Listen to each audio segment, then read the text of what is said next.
yang dipantau dari Jembatan Tanjung Bungon, Kecamatan Sakti, Kabupaten Pidi.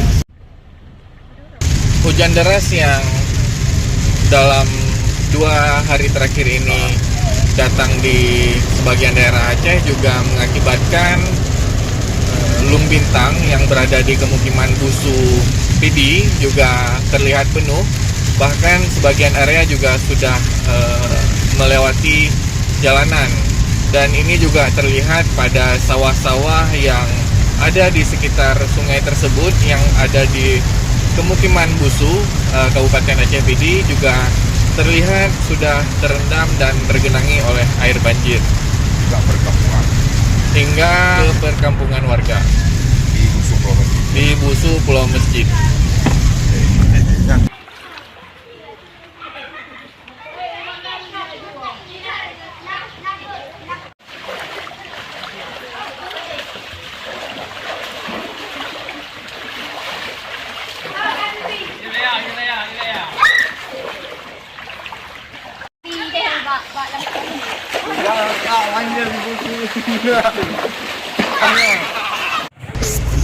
Kondisi banjir ini tidak hanya dialami oleh masyarakat di sekitar kemukiman Busu saja, tapi juga sudah meluas hingga ke masyarakat daerah Blu, Gulai Gampung, Kecamatan Indrajaya, Kabupaten Aceh Pidi. Pada video.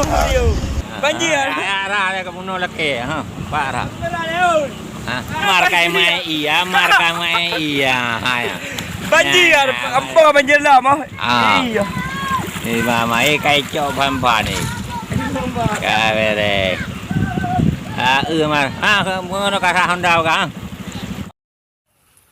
Yan, hai pu kunyo lingung. Hantom yang kalan sejarah linggung, ha. Ya po linggung. Ya. Hai awaknya uroraya. Hai bak balai. Natom pernah kenyo balai. Ana. Kamu uroraya awaknya. Dari, ha.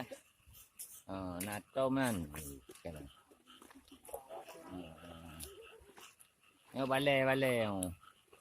Lampu lung kangop. Maya hai. Tarang hai. Ni balai. Tuan kawan. Mantap.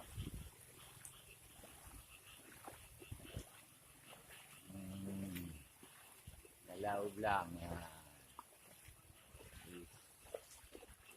Ane mi roraya orang yo. Hai.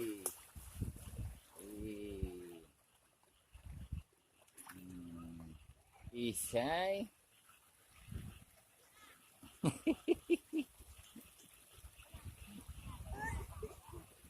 Mereka temerah ke di ba telungnya tu temerah gawat awaknya. Hai.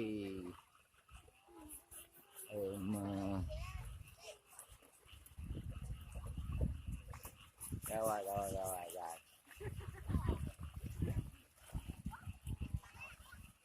Hubung ke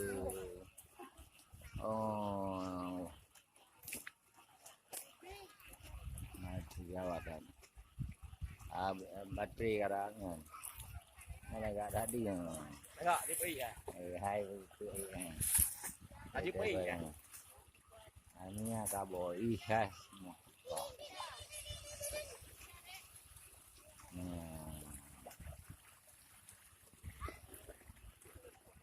Mariati ngon sana. Alah. Nana enggak cewek ka tua tu.